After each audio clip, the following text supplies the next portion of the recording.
There's still a few months to go before the start of the big match between Carlsen and Anand and Magnus Carlsen.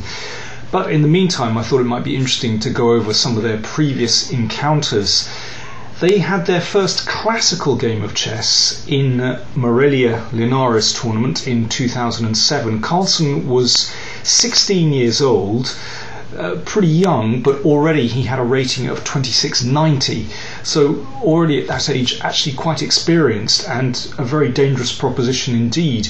So Carlsen had the white pieces, Anand with black, and Carlsen played a pretty solid d4, and Anand is playing a Slav. Well, in fact, this is the Moran variation of the Slav. Let me just go through the first few moves fairly quickly. They're all pretty standard. Black gives up the centre, but gains space on the queen side, and then hopes to break out to attack this pawn on d4 with either pawn to c5 or pawn to e5. Now, this variation with bishop d6, you might recall, was played by Anand rather recently in his encounter versus Aronian from Vaikanze this year, and if you recall, in that game Anand won an absolutely brilliant game, which went like this. You can find my analysis of this game on another of my clips on YouTube, and there was this brilliant move, bishop c5. But okay, in this game from 2007, Carlsen played very solidly and very unpretentiously, very much in his style, simply bringing out his queen's bishop.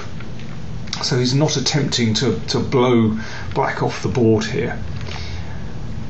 And here, well, you know, you could play with e4, but black can actually counter with c5. This is the whole point. So you're going to open up this diagonal for the bishop and attack this pawn, and this should be okay for black. But instead, Carlsen played knight e4, and after the exchange you can see that black cannot play c5 immediately, but first of all knight f6 was played by Anand, driving the bishop away, and then c5. Now, this is black's liberating move in this opening, and generally, if black can achieve this move, you know, without too much hassle, then he should equalise. But and indeed, this looks like a very symmetrical position, a very very calm, quiet position. Really, you know, you could trade all the pieces off on the C and D files. But Carlsen has a little something here, and this move, this is clearly the move he'd planned, knight g5, but this is a little bit irritating.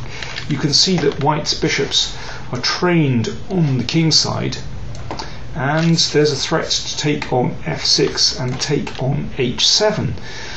And this is not simple. Anand exchanged queens. Now, I think Carlsen should have played rook fd1. This feels more natural to leave the queen's rook to go to the c file. But instead he played rook ad1, a mysterious recapture. I'm not quite sure why he did that.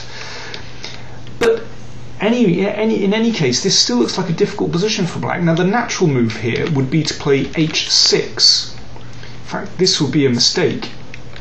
White takes. And after this, knight h7 attacks rook and pawn here, and there's a very neat trading combination here. If black could give up a pawn and retain the two bishops, then perhaps he'd have reasonable drawing chances, but bishop e4 is an excellent move, very nice tactic. So after bishop takes bishop, then you take on f6 with check and recapture, and with the two bishops gone, white with his extra pawn has very good winning chances.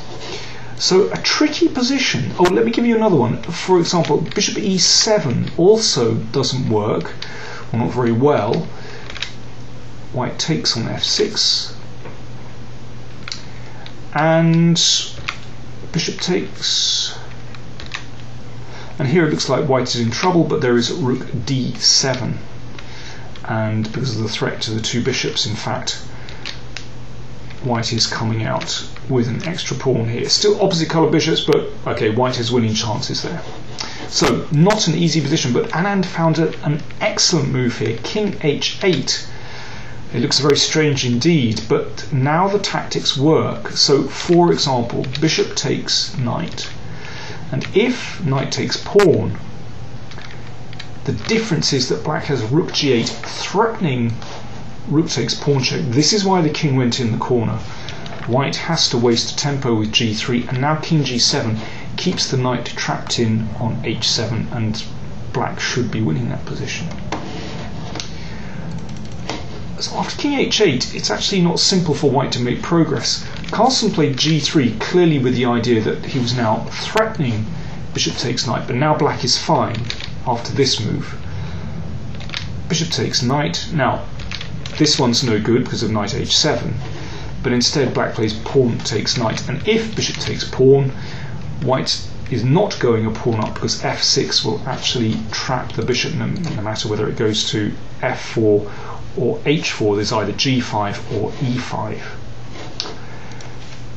Therefore, the bishop had to come back to b2. Material is now even, and Anand has time to bring his rooks to the middle of the board. And in fact, this is already slightly uncomfortable for white. It looks very symmetrical, very even, but in fact, this is an annoying threat on the c file. There's also the idea to play the bishop into f3. This is the real problem. So Carlsen suddenly has a few difficulties here. And after this move, bishop f3, white gains control of the d file. And that's not simple. You can see the king's rather boxed in here. So by this stage, Anand has turned it round, and he definitely has some advantage. Now, the idea of b4 was to prevent white playing b4, which would give his bishop more freedom. So Anand just keeps this bishop locked in. And now it's not simple for black to make progress here. Of course, we would like to hit the 7th rank with rook d2, but it's not clear what this rook is doing at the moment. For example, the king could shuffle across, and okay, the rook stays here, but after this move, then white is threatening to play either bishop d1 or bishop d3, and there could be problems for black there. So going back to this position, this is not simple for black to make progress, but Anand chose to squeeze on the king side. Very good idea, just advancing the pawns. That means that white's king is even more cramped on the king side, and it also gives black's king some room to advance up the board, or perhaps come into the middle of the board. But here's another key moment actually. How does black squeeze on the king side? So what happens if black just continues with g4? It'd be great to bring the king to f7, play perhaps the rook over to h8 to hit this one. That's a possibility. But let's see what happens. In fact, white should be able to defend here with this move, bishop d1, and then play the bishop out, and you can see that white is over the worst in this position. So instead, Anand continued with a very sharp move and tried to seize the initiative, and I suspect that Carlsen was short of time here. I think if white had a lot of time to kind of stay calm, to think things through, I think you'd see the defence, but Carlsen must have been short of time here, and when you're short of time and trying to defend, as we all know, it is very difficult. This is classic Anand throwing problems at his opponent. Just 1 second.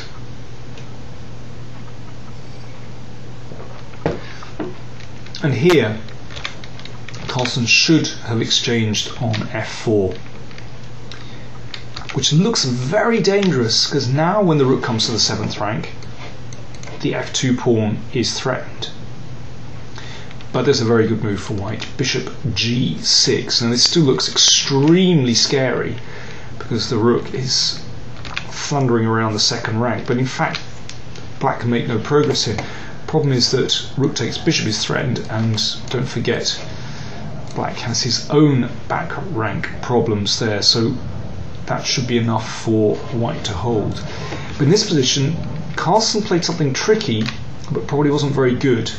Under pressure, he played bishop e4. Now this exchanges pieces, actually into an ending with opposite coloured bishops, but black's rook is too active. and here this important b3 pawn is dropping. If bishop e5, which looks like the right move to maintain the activity of the bishop and perhaps to come in here, in fact black will win this position by going after the f pawn, and then the pawn on f3 is just too close to the queening square. So because of that, Carlsen had to play his bishop back very passively, and now it's actually very, very simple for black. And we can see one of the advantages of gaining space with this b5, b4 move. It's so typical in the Slav for black. If you do break through very far advanced past pawn, and now actually this is a very simple win because white's king and bishop are so poorly placed, and it's actually really easy to win this position. In sacrificing a pawn, Carlsen was trying to get some activity, but well, it's nothing really. Now if the king goes back to protect the bishop, then well, black just continues pushing, and I think it's an easy win. But after this, well, also very easy for black indeed actually. And here's a very nice winning move indeed. Bishop a2, simply covering the b1 square, and that prepares the path for the pawn to advance. So a really convincing victory for Anand. Well, there are plenty more of their games to look at through, well, since 2007. I'll be doing that over the next few weeks. They've had some fascinating encounters, and I'm sure we're going to have a great match in November in India.